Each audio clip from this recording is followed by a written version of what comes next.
ini ya Om ya, kalau kita membahas tentang pantai selatan sendiri kan sebenarnya kan di balik layar sana kan sebenarnya kan juga kalau kita bicara tentang kebudayaan kan sebenarnya kan banyak macam kebudayaan ya. Benar. Wayangan, gamelan, tari-tarian kan sebenarnya kan juga ada banyak ya di sana. Tapi apakah memang Bedoyo Sapto sendiri itu juga merupakan sebuah tarian yang sangat-sangat besar atau punya pengaruh di kerajaan Pantai Selatan sana atau gimana?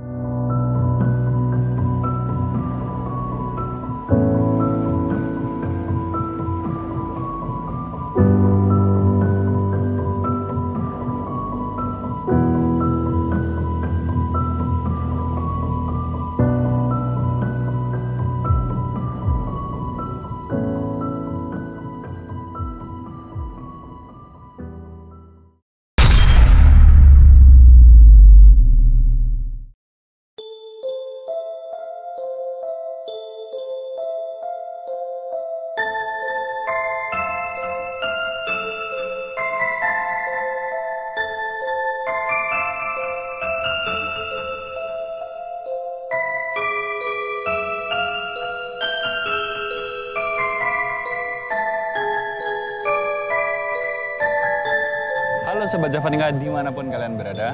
Assalamualaikum warahmatullahi wabarakatuh. Salam rahayu, rahayu, rahayu. Kembali lagi kita ke tempat yang sangat-sangat spesial loh. Di kunjungan Kisah Tanah Jawa itu kita udah berkali-kali ya Om ya ke sini ya, kayak gitu kan. Dan mungkin tentang Pantai Selatan, tepatnya kita sedang ada di Pantai Parangkusumo. Dan tentunya kalau kita membahas tentang Pantai Selatan sebenarnya udah cukup banyak ya Om yang akan kita bahas. Yang pernah kita bahas tentang Abdi Kinasih, tentang penguasa Pantai Selatan itu sendiri dan macam-macamnya kerajaan itu seperti apa. Tapi mungkin di siang kali ini mungkin ada sesuatu yang agak-agak berbeda sedikit. Karena mungkin apa yang akan kita bahas di sini Om? Iya, kali ini spesial. Jadi ini saya memakai batik. Nanti Mas Genta juga dan kru menyusul. Ini karena saya membawa satu style saja. Kali ini kita akan ke keraton nanti, Keraton Kasultanan Yogyakarta. Kita akan membahas tentang tari-tarian Mas. Dan yang akan kita bahas, kita setelah beberapa minggu yang lalu kita berkolaborasi, kita membantu pihak keraton untuk menceritakan tentang tari Bedoyo Sapto. Ini akan kita mulai karena tidak afdol kalau kita tidak sowan dulu ke Pantai Parangkusumo. Ini tidak jauh-jauh, kita akan menceritakan tentang makna atau sejarah dari tarian Bedoyo Sapto itu sendiri, Mas Genta. Yang berkaitan dengan Gusti Kanjeng Ratu Kenconosari atau Gusti Kanjeng Ratu Kidul. Mungkin buat lebih afdolnya kita nggak akan di sini, mungkin kita lebih enaknya jalan-jalan aja. Siapa tahu nanti di sudut pandang yang lain Om mau melihat apa sambil jalan itu kan lebih enak mungkin kayak gitu ya. Terus ya sambil jalan aja ya. Mas.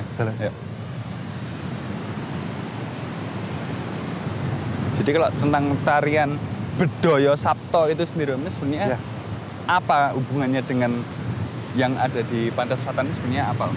Ya, jadi kalau kita melihat dahulunya ya Mas ya, kita men-flashback di era Eyang Sunan dan Eyang Kanjeng. Bentar.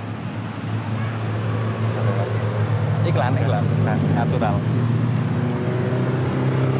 Ya, kita dari era Eyang Panembahan Senopati, Eyang Kanjeng Sunan Kalijaga dan juga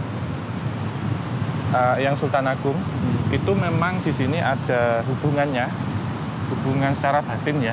Secara batin itu beliau semua dengan Gusti Kanjeng Ratu Kenconosari, Mas. Gitu. Sehingga tarian ini itu tercipta gitu.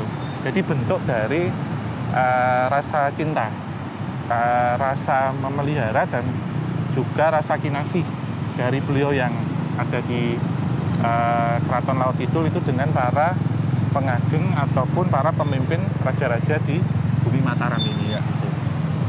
Dan kalau ini ya Om ya, kalau kita membahas tentang Pantai Selatan sendiri kan sebenarnya kan di balik layar sana kan sebenarnya kan juga kalau kita bicara tentang kebudayaan kan sebenarnya kan banyak macam kebudayaan ya. Benar. Wayangan, gamelan, tari-tarian kan sebenarnya kan juga ada banyak ya di sana. Tapi apakah memang Bedoyo Sapto sendiri itu juga merupakan sebuah tarian yang sangat-sangat besar atau punya pengaruh di kerajaan Pantai Selatan sana atau gimana? Iya, ini sebenarnya di awal itu tari ini kan ada pengembangan ya Mas ya. Di awal memang kalau kita lihat tari Bedoyo itu dulu untuk persembahan gitu Mas, untuk ini ya mendawuh ataupun untuk mengundang beliau, untuk mersani. Jadi yang mana tujuannya itu nanti untuk mengayomi juga Bumi Mataram. Di awal memang Bedoyo Ketawang lebih tepatnya Mas, di awal. Yang mana tari Bedoyo Ketawang ini sendiri itu ditarikan 9 oleh gadis yang nanti menjadi penari, dan ke-10-nya akan digenapi oleh Gusti Kanjeng Ratu Kencana Sari sendiri. Dan Gusti Ratnya itu juga ikut nari juga ya? Secara spiritual nanti dia akan menggenapi. Kita kan ke sana.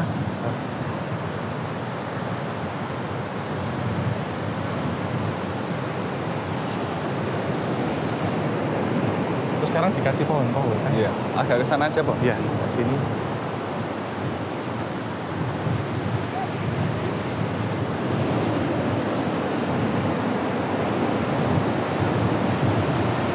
Ini saya Kita kesekian kalinya kita sedekat ini. Iya, tuh. Saya ini dulu ya, Mas Genta. Enggak basah, nanti saya agak mendekat. Oh ya udah. Aku perlu ke sana juga nggak, Om?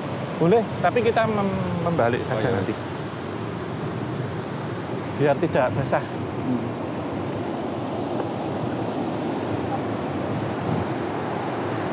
Di sini aja Mas Benda. Iya.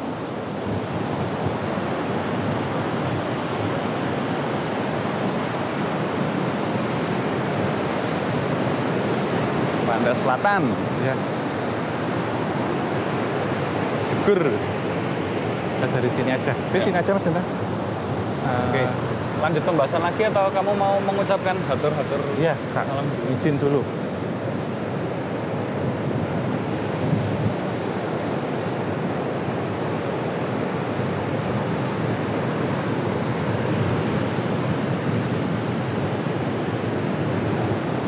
Ya, ampun Mas. Ya, ini kita lanjut lagi ya, membahas tentang tari Bedoyo Sabto sendiri. Tapi kalau tentang tari Bedoyo Sabto ini kan sebenarnya kan kita nanti akan melihat sendiri ya, di Keraton Yogyakarta itu sendiri, nanti tariannya seperti apa yang ditarikan oleh manusia-manusia zaman sekarang. Ya. Tapi kalau kita membahas tentang yang ada di Pantai Selatan sendiri, sebenarnya tari-tarian di sana sebenarnya semegah apa sih ketika itu dipertontonkan dan semagis apa? Iya, ini sakral dan memang magis Mas. Ya. Kalau kita melihat ya, Bedoyo itu kan berasal dari, artinya adalah gadis-gadis penari yang masih muda, yang masih cantik dan menjadi adikinasi. Ketawang itu di awal itu kan berasal dari langit. Karena satu cerita waktu Eyang Sultan Agung, beliau tertira di sini ingin bertemu dengan Gusti Kanjeng Ratu Kencana Sari. Itu beliau mendengarkan gending, suara-suara tarian itu dari dalam Mas, dari Keraton Laut Kidul. Dan memang melihat bintang-bintang itu di angkasa. Yang bintangnya itu berjumlah 9 waktu itu. Lantas kemudian beliau menggunakan untuk berkomunikasi, dan bentuk dari ageman yang dipergunakan oleh penari itu mewakili seperti mempelai perempuan. Jadi menggunakan ageman komplit gitu Mas, dari tata caranya. Dan setiap geraknya, gerak-gerak tari yang ditampilkan itu seperti halnya perempuan yang sedang merayu dan manja. Juga gerakannya itu luas, macam-macam gitu. Dan tarian ini kemudian diadopsi, dipergunakan, pertunjukan di keraton sendiri, yang mana tujuannya untuk mengundang beliau untuk rawuh, untuk hadir, untuk bersama-sama menikmati ataupun untuk bentuk dari pengayoman kepada orang yang dikasihi. Dalam hal ini cinta yang diberikan itu ibu kepada anak, Mas, secara pengayom semuanya. Dan 9 itu dipilih seperti ada beberapa makna-maknanya ya. Dan biasanya dari 9 penari ini, 1 beliau menggenapi, ikut nari di situ gitu.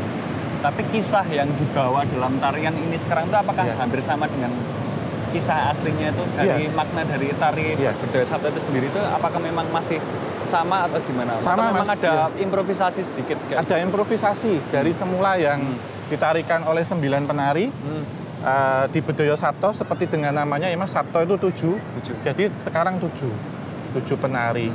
Dan ini memang ada satu cerita di situ, salah satunya menceritakan tentang kisah kasih, jadi percintaan sebenarnya Mas. Itu cewek semua? Iya. Baik Bedoyo Sabto, Bedoyo Ketawang juga, itu memang penari-penari ini dipilih Mas. Dipilih yang pertama harus masih gadis, kemudian masih perawan, masih virgin, terus ada syarat-syaratnya. Salah satunya waktu mau pementasan itu harus bersih, suci. tidak boleh pas masa menstruasi.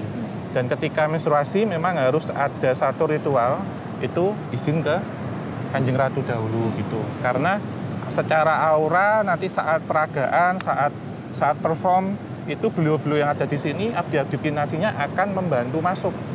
Jadi seperti membantu gerakannya, auranya itu juga akan sini. Dan orang-orang yang melakukan itu memang harus melakukan seperti tetira dan ritual dahulu.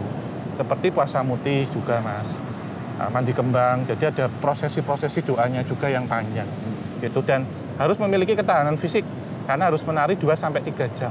Tariannya lama tuh? Lama, iya, 2-3 jam. Dan di Bedoyo Sabto, ini memang improvisasi dari tari-tari Bedoyo sebelumnya.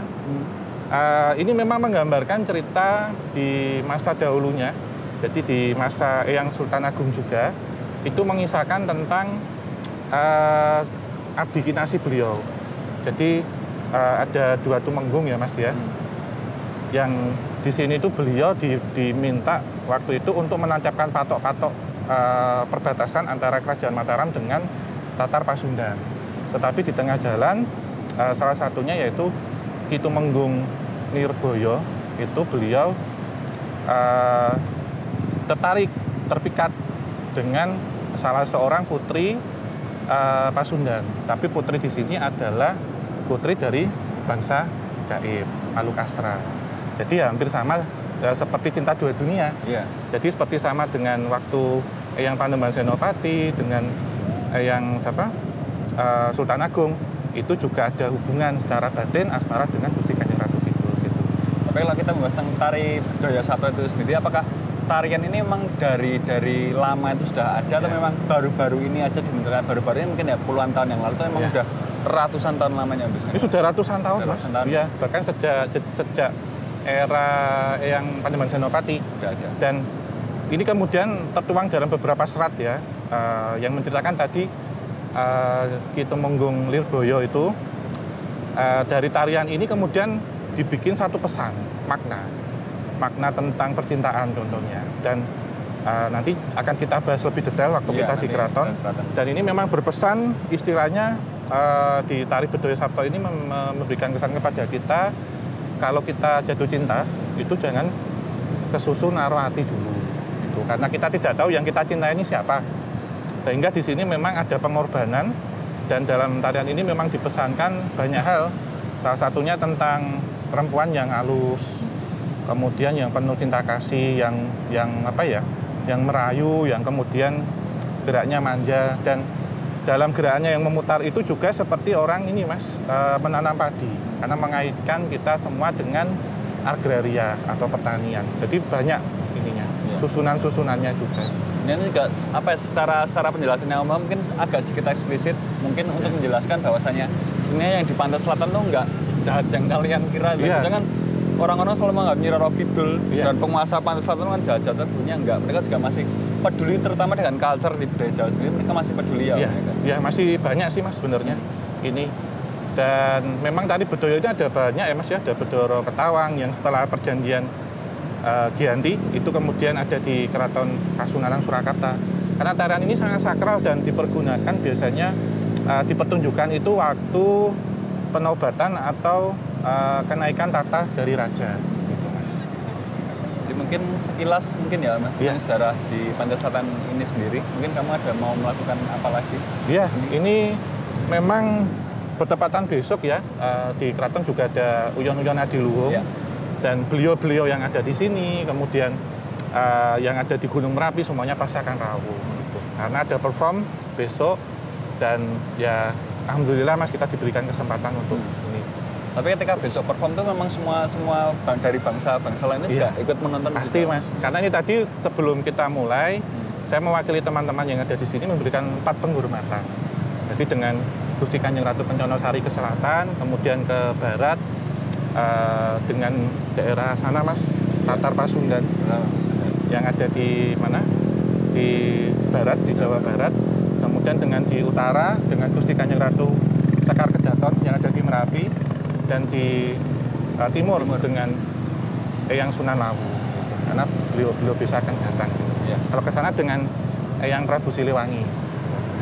Mungkin mungkin nanti untuk lebih tepatnya nanti kita akan membahas secara detail karena mungkin di episode gerbang antar dimensi kali ini kita mungkin sejenak kita tidak membahas tentang tempat dulu, tapi kita akan membahas tentang satu culture atau budaya mungkin masih ada di tanah Jawa itu sendiri dan mungkin tari budaya Sabto ini adalah salah satunya kayak gitu. Jadi mungkin untuk lebih jelasnya lagi nanti kita akan rawuh ke Keraton Yogyakarta, nanti kita akan tanya-tanya, kita cerita-cerita banyak dengan penarinya, dengan abdi dalamnya mungkin ya Om. Ya. Mungkin cuman Om Aus sudah sedikit, nanti kita kulik lebih dalam lagi tentang tari budaya Sabto itu sendiri. Ya, mungkin itu ya. Jadi kita akan ke sana.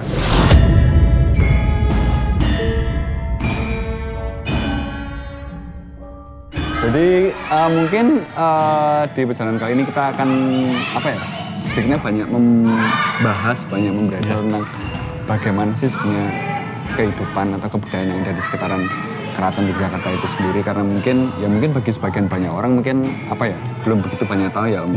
Masih kesannya tertutup. Biasanya kan orang-orang datang ke keraton kebanyakan mereka berada di bagian yang paling depannya, di bagian museumnya. Tapi kali ini kita mendapatkan kesempatan untuk bisa menjelajah lebih dalam lagi. Kesempatan yang tidak akan kita sia-siakan dan pasti infonya akan kita bagikan ke teman-teman semuanya.